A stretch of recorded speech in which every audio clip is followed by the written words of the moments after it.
We have recently talked about the idea that has been so popular in your metaphysical circles for now quite some time, that you call the Akashic Records.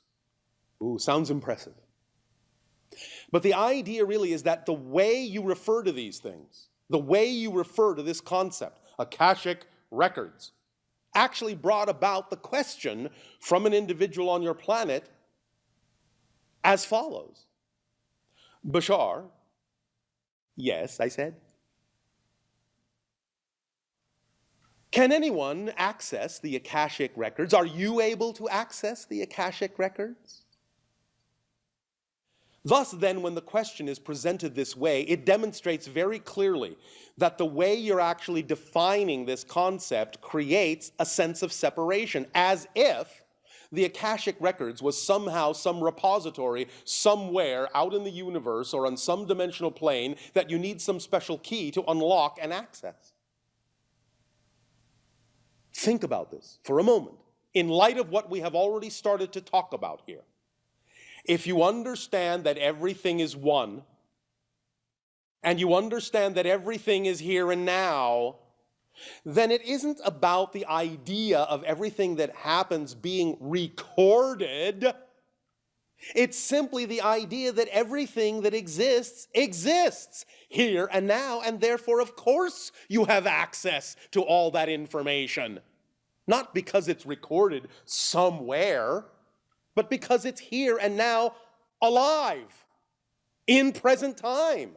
It doesn't need to be recorded in the fabric of space and time. It is the fabric of space and time. It is the here and now. It's simply other versions, other perspectives of the one, of the here, of the now. So by using the term Akashic Records, it's all right as a euphemism, but you see, it can mislead you. It can create the misunderstanding that this somehow is a repository existing somewhere in the infinite depths of space and time. And how do we find it and how do we access it? You're looking out there for it. You're looking up there for it. You're looking down there for it. You're looking over there for it. You're thinking of it as something that is recorded after the fact, as might happen in your technology, where something is happening and you're using your camera or your tape to record something, and then you can play it back after the fact. Of course, we know that that's an illusion too, because everything is happening here and now, but you can create that linear illusion, that linear perspective that it's actually happening after the fact, that there's a cause and effect, which there isn't. But you can create the experience of the cause and the effect for your own processing purposes, for your own satisfaction, for your own, shall we say, ability to appreciate creation in a unique way. You can create that cause and effect. But it doesn't really exist. You're making those connections between things that appear to be separate, but are simply different, coexisting, simultaneously existing experiences that both exist at the same time. One did not cause the other. But you can make it seem as if one thing caused another. That's why we often say, it's not about an end, in a sense, or a means to an end. The means and the end are one thing.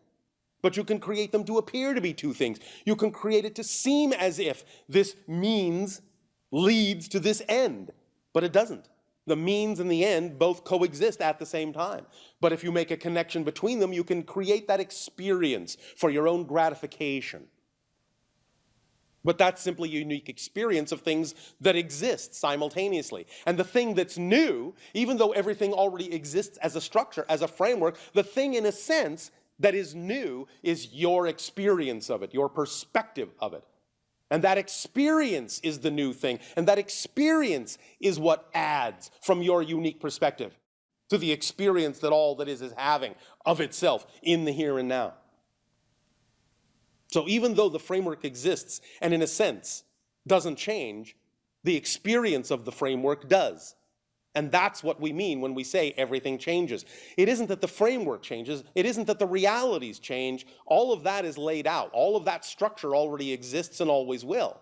That's the fundamental structure of the nature of existence. And that's why it's easy to see, because it never shifts. It never changes. The whole structure is always the whole structure. But the experiences, the perspectives, the relationship of your unique perspective to that structure is what changes. That's what we mean when we say everything changes. That's the fourth law. It's your experience, your perspective that changes.